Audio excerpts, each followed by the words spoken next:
Hello, everyone, and welcome to our weekly discussion series that's hosted by the Chaldean Cultural Center in collaboration with U of M Detroit Center, Unique Voices in Films, and CMN TV.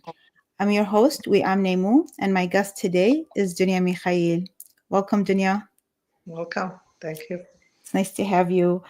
So, Dunya is an Iraqi American poet and writer. She is the author of the poetry collections War Works Hard, Diary of a Wave Outside the Sea, the Iraqi Nights, and In Her Feminine Sign. Tablets, Secrets of the Clay is her most recent publication, and it was adapted by UNESCO as a section of it is adapted by UNESCO as a sticker. So, Dunya, you've won numerous awards over the years. Your poetry is incredible, as anybody who has read it knows. And thank you so much for making the time to join us today. I, a lot of people know your background story, but some of our newer audiences might not. If you can just share with us a little bit of your background of being born in Baghdad, I believe. Yeah, thank you, Wiam, for having me. Hello to everyone. My background now, these days, like maybe like in a couple of 3 months, my life will be really, I can say I am, what we call it, bilingual or by that dash I have Iraqi American because it's be exactly half of my life I spent in Iraq, Baghdad, and half exactly now, shortly, is going to be here in America, in Detroit. So I came after I, finished college and after, worked for the Baghdad Observer, and I came here, continued my study and um, my work and my writing. And you were a journalist, right? In Iraq, you were Yeah. a poet and a journalist. Yeah. So you were involved in writing long before you came here. And obviously, when you arrived, you continued your writing. But let's start first with your newest publication. What inspired you to create Tablet Secrets of the Clay? It is inspired by ancient Sumerian tablets. Those were the first communication in history, the first, human expression, that, if you will. And those clay tablets were kind of, that time they were the means for not only for communication, but recording emotions, stories, and the human condition. And I wanted to reimagine that ancient language and bring it into our contemporary world. So I'm not only inspired by those tablets themselves, but even by the cracks in those ancient tablets. These cracks, um, to me, are symbols of resilience and survival, which is like our human spirit. Yeah, and especially in regards to, I think, the Iraqi American spirit, the Iraqi spirit, which has a history of thousands and thousands of years old. So, and then how did you approach combining poetry and drawings in this book? Yeah, and by the way, and these drawings are not, like illustrations. Please don't call them illustrations. They integrate. Yeah, no, they are part of the poems themselves, and they integrate the Arabic originals, of the poems into their design, and with this layered translation, the dual from from Arabic to English and then from word to image. But my first experience doing this, this type of combining text and image, was during my childhood in Baghdad, over the roof of our house where I would sleep during those summer nights, hot summer nights, with my grandmother, who my grandmother was telling me she was the one who was telling me bedtime stories. And I was fascinated by those stories. So when I asked her if there was a book that I read these stories myself over and over, she said these were, narrated from generation to generation, and that there was no such book. So one day I found myself trying to write those. I had a notebook and I was writing those stories, reflections, and I was drawing them. So that was that time I didn't even know what is literature, what is art, what is translation. And yes, I say translation because I was writing, I was listening to these stories in Aramaic. That was the language of our home, but our Chaldean, as they call it now. But I was writing them in Arabic, which was the language of my schooling.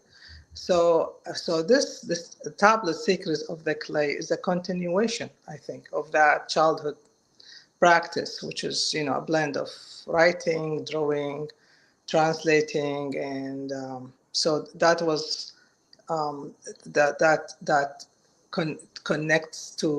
connects us probably to that timeless ancient Sumerian wisdom with this everyday life of today. So, men, speaking about your stories, so Dunya and I sometimes end up meeting at well, we end up seeing each other at the gym, and we don't know when we're going to see each other. But when I see her there, I'm so happy because I know that when she's going to share her stories, the time is going to go a lot faster on the treadmill. And her stories, when I hear them, I I mean, when you speak about your grandmother and a lot of the incidences, especially the ones that happened in Iraq, but there are quite a few humorous ones here as well.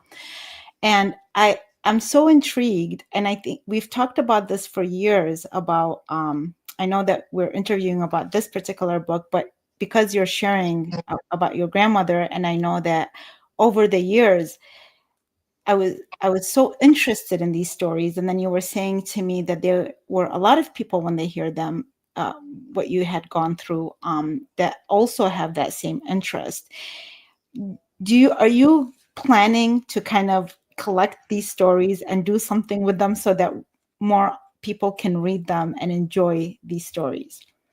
I am working. It's been taking so long now. This project of memoir with having these types of anecdotes and from Baghdad and here. I'm working on it. It's my current work now. Yeah, it's really even now when you're talking, but you have shared them through your poetry in the past and in little bits and pieces, but as in poetry, of course, it just you give us a little bit of a taste of it, and it's not as you know, it's not as extensive. Um so we if you could read to us a few of the poems that you have in your book, that would be amazing. If you could do that for us, please. Yes, of course. Like a dozen of them. They are short sections, so maybe a The dozen of. more the merrier. And by the way, I wish I could, show the images with them, but like it's hard to see from here. Like, just an example. Like, so these are the simple images that go with these writings. But How many images, Dunya, so how with many? each one, so there are 10 tablets in the book. Each tablet is 24 sections. So I guess 240 images with 240 Oh, pieces. Of, really? I wasn't aware it was that. Okay, that's wonderful. Okay. Yeah, please read for us. And then I'm just going to mute myself and okay. Well, without numbers, I'll just read, the short pieces, some 12 of them. My paper boat that drifted into the river with the world behind it carried a special note. It may arrive one day, although late, as all truths come late.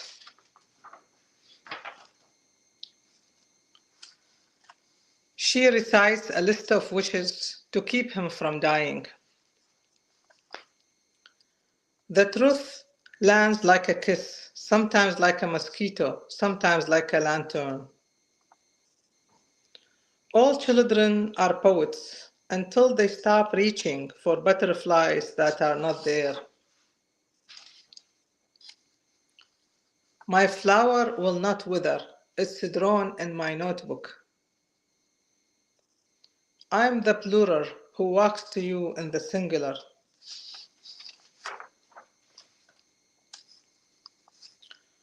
When I miss my friends, I find them in the tree leaves. I see their hands waving from swaying branches. In my old city, when someone dies, they bring a happy word with them to keep them company in the grave. War after war, the happy words were used up. I smuggled one out, imagination. The emptied houses exchanged looks with the departed who kept looking back. A bullet, then a siren, then ruins, then a bird song telling the truth. Every drop of water is a different memory of a river crossed by those we know and don't know. Some who have died, we hide behind our eyes. Some who are living, we hide to keep alive. Some who are friends, bring over the tigress in a cup of tea. Okay, thank you. Thank you, Dunya. That was so beautiful. Thank you. And with that, I want to share additional information about your work. So your nonfiction book, The Beekeeper, was finalist for National Book Award. Your debut novel, The Bird Tattoo, was shortlisted for the International Prize for Arabic Fiction. You're a laureate of the UNESCO Sharja Prize for Arab Culture, and you've received UN Human Rights Award for Freedom of Writing, as well as a fellowship from the United States Artists, the Guggenheim Foundation, and the Kresge Foundation. And I share this, and I shared it a little bit later because I want to see the connection that, as a writer, how you feel that literature standing and promotes human rights. Um, yeah, good question. I need to think about it. It is,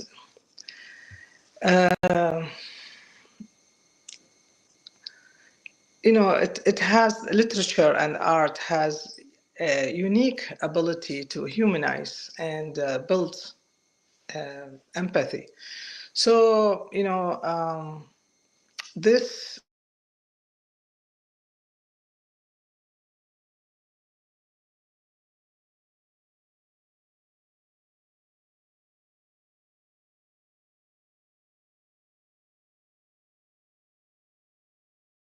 Okay, it looks like we lost Dunya for a second. I'm sure she'll try to jump back in.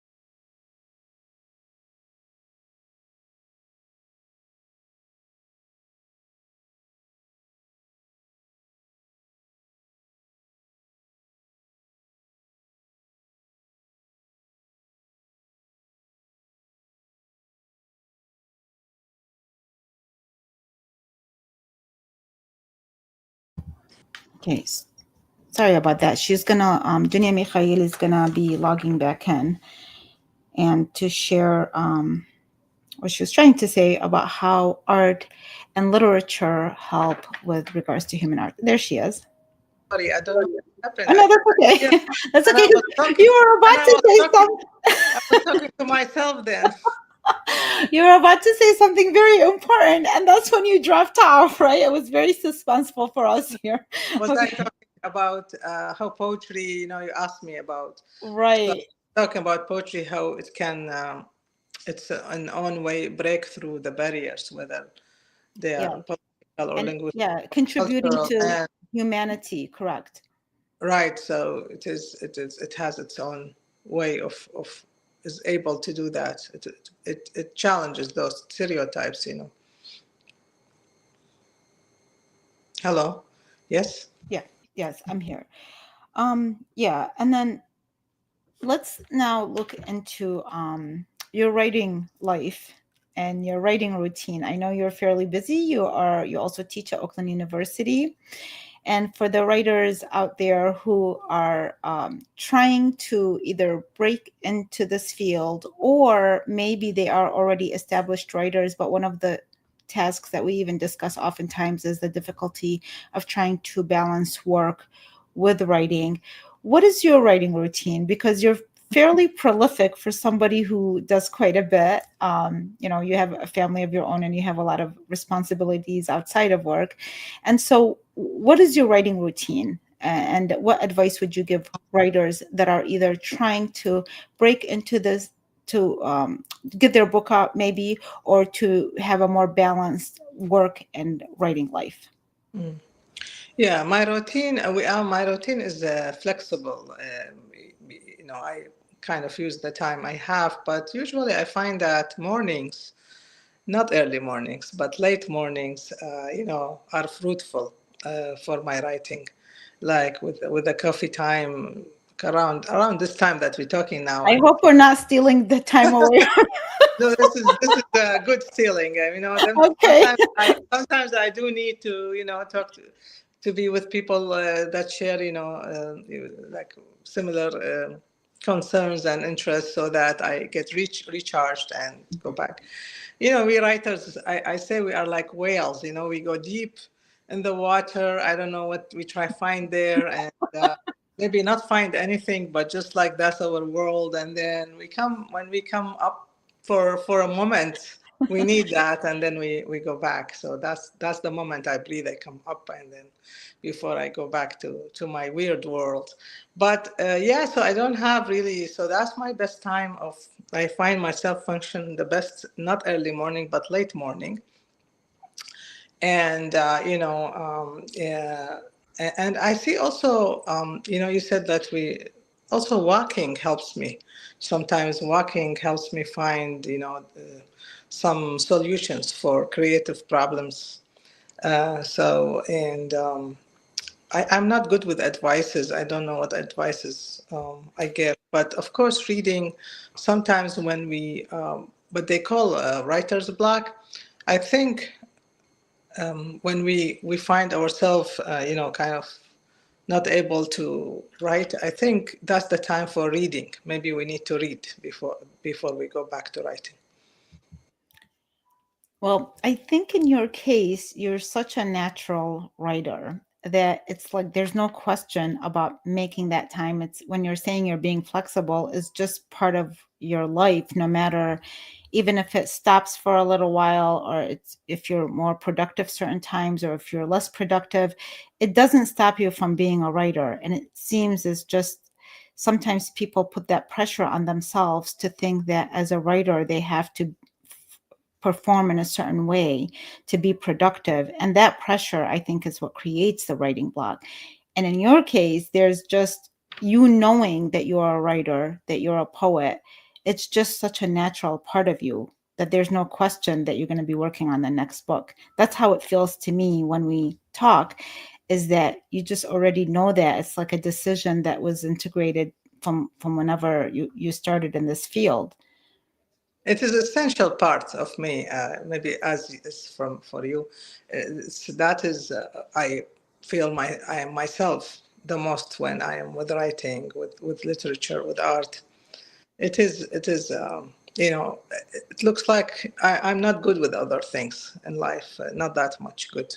Like, you know, that's my true myself when I'm Well, with. other people might might protest to that. I mean, you have a lot of good things going on, but I know that this is really your passion. And but in that, have you what challenges would you say then in that case you have faced, either in the past or currently with the situation as a writer, as you have evolved over the years? Well, in the beginning, the big challenge was when I was in Iraq was there was censorship, and but that challenge really was turned into opportunity. I don't want to speak like self-help book, but it was turned into opportunity. I tell you why, because how as a writer, I wanted to be understood by readers, by the true readers, but not by censors. And so I was using a lot of metaphors, and I'm saying opportunity because those metaphors were good, I think, for my poetry. So that's the way. Not only me, other writers. That's how we, um, how we solved it with these metaphors. We were talking all in metaphors. So so that is, and then here the challenge became not that, but I had to work, sometimes long hours, especially in the beginning when I came to the country. I started from zero, and I was studying and working and everything. So it was the challenge was the time to kind of how to find more than 24 hours a day. That was the challenge, I think. But that's part of life, I think. It's not everybody try to find more than 24 hours a day, I think.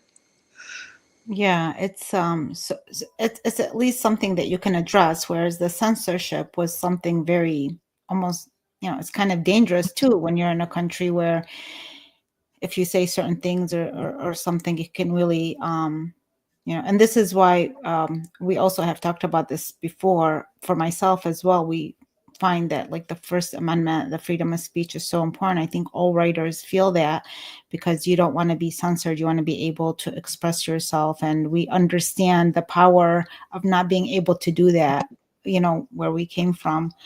Um, so Mike, you know, with you, I know that you went to Iraq since you left, but I think it was a short visit. When was the last time that you visited Iraq, and what was the reason? I think it had to do with one of your books.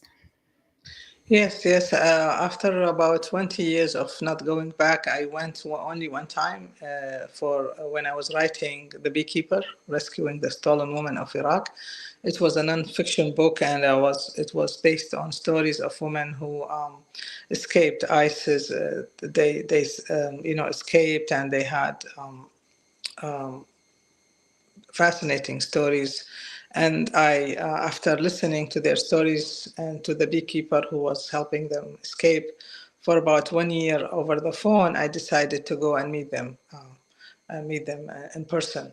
So that's when the only time I went was then. The 2016 was that visit, I think. And that was I believe that was your first nonfiction book, correct? We're mostly focusing on poetry prior to that. Right, right. That's my only nonfiction, and I have only one nonfiction and one fiction. The rest is all poetry. Mhm. But you were a journalist in the past, so you were able to probably draw from that in order, to write The Beekeeper. I'm curious. I mean, this is a really it was an excellent story, especially because it is a true life. Just even the title in itself, The Beekeeper, and you take us into the life of the beekeeper and the work that he has done. I've sometimes thought of this. I haven't asked you about it though, but have you stayed in contact with the beekeeper or any of the women who were rescued over the time? Yeah, the beekeeper became one of my best friends. He's a wonderful person, and until now we check on each other's. I give him calls and he gives me calls, and we talk. And he is, he went back to Sinjar. Yeah, his home was in ruins, but still, I could the beekeeper book is. Um, I could write maybe five more, at least, books after it of these fascinating stories he tells me every time, and that what these, for example, the pictures, the album of pictures he found there in his home, and how even these were scattered, the pictures, and the bees, and I mean, it is there's so much. I would say there's so much poetry. If I don't mean it in to be, I don't mean to be rude. I mean, it's not like saying, I mean, I don't mean when I say beauty, I don't mean beauty in this, but kind of it's the way it's so profound, let me say, this pain that they went through. Um, it's, It really needs, we also have talked about this, but I hope that it's made into a movie one day because I think it's such a heroic story.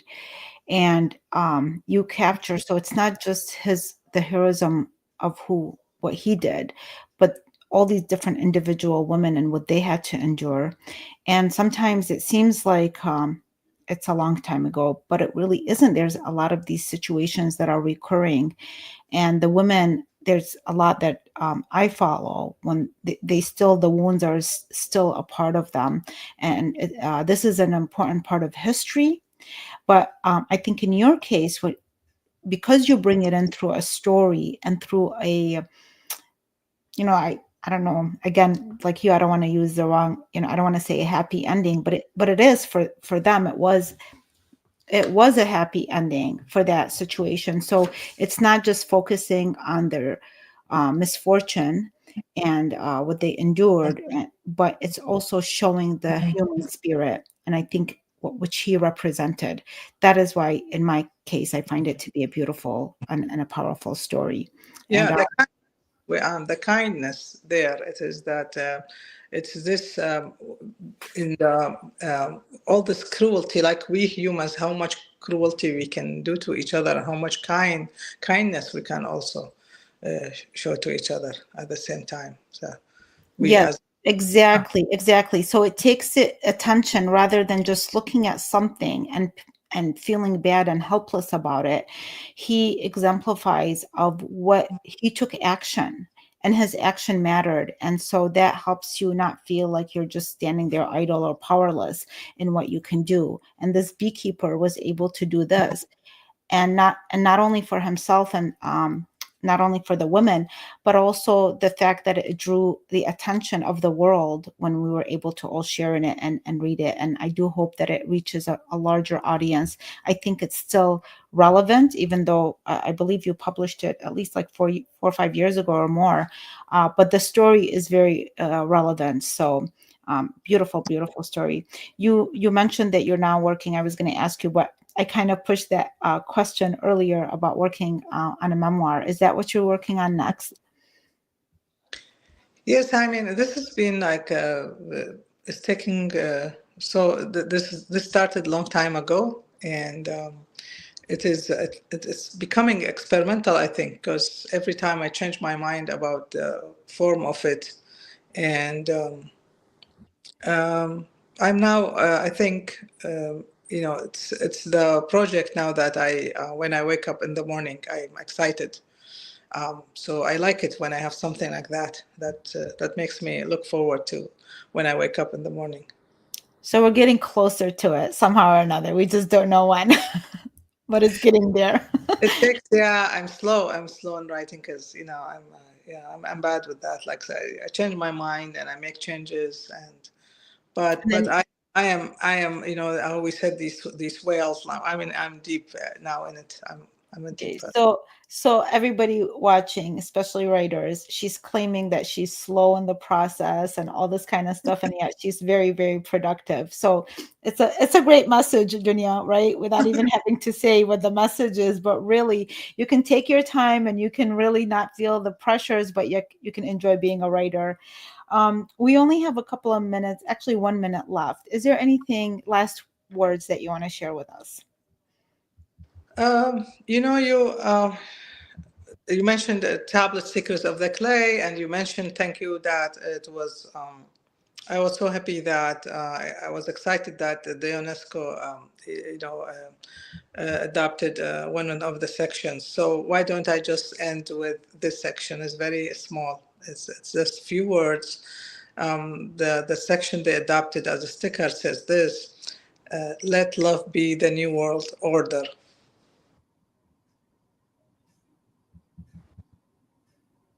I'm into that. I think everybody would vote for that, Dunya, for sure. Thank Yes. you.